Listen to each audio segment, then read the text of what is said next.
They're some of the most recognizable spots on planet Earth: the Taj Mahal, the Great Pyramids, the Grand Canyon, and Niagara Falls. And now we're getting a whole new look at the natural and man-made world wonders. Life Books is out with this brand new collection called Wonders of the World, and with us now is Robert Sullivan, Editorial Director of Life Books. Good morning. It's nice to be with you. This practice of choosing the wonders of the world, it dates back to the 5th century. Why did you decide to collect them in this beautiful book? Yeah, well, it's as you say, it goes back to antiquity. It's been a game people have played forever, since Herodotus, when he wrote his history and named the first 7 wonders of the world. Why he came up with 7, that's a question of numerology that we go into in the introduction, but these were places that you were supposed to see, supposed to go to in your lifetime. And it's a game that we've played ever since. There have been lists from the Middle Ages, there have been modern lists, there are natural wonders lists. There's a new 7 wonders collection. There's a new 7 wonders organization now in Switzerland that's professing to name the ones that you have to go to now.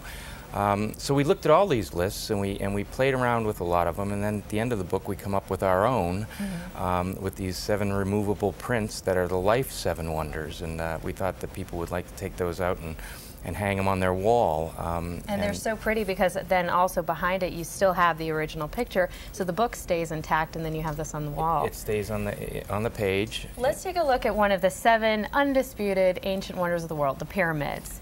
Undisputed and reigning champion. I mean, it's the only one of the original 7 wonders that still exists. We had the Colossus at Rhodes, we had the Hanging Gardens of Babylon. All these things are gone. Some of them are even thought to be mythological, although they were not. We tell the stories in there, and we show photographs from the sites of where they were. But of course, the Great Pyramid of Khufu is still with us, and this was a photo taken just after World War II by a great life photographer, Sullivan, who was one of our great war photographers.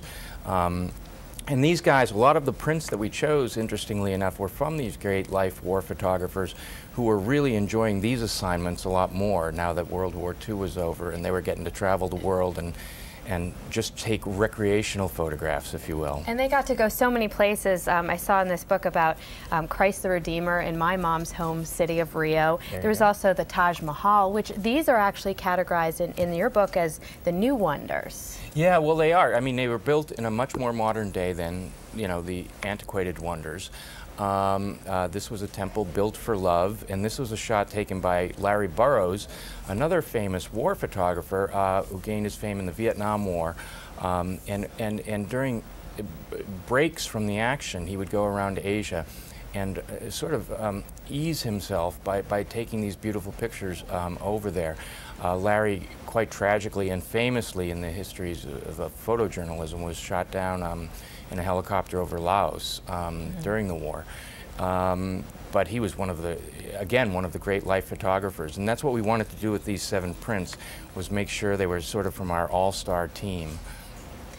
What about the nature's wonders? That's an entirely different category. Right. The Grand Canyon and some of these other beautiful spots all around the world. Absolutely. I mean, the thing that started Herodotus thinking about the 7 wonders of the world was how beautiful nature was, and he wanted to see what man had created that might equal it. You really can't. And when you see something like the Grand Canyon in this shot by Frank Churchill, another wonderful life photographer, you know, the overarching power of what nature's created just comes to the fore. And so it's an interesting interplay as you go through the book, man versus nature. You know, I mean, you're just in awe constantly of what creation has given us and what man has built.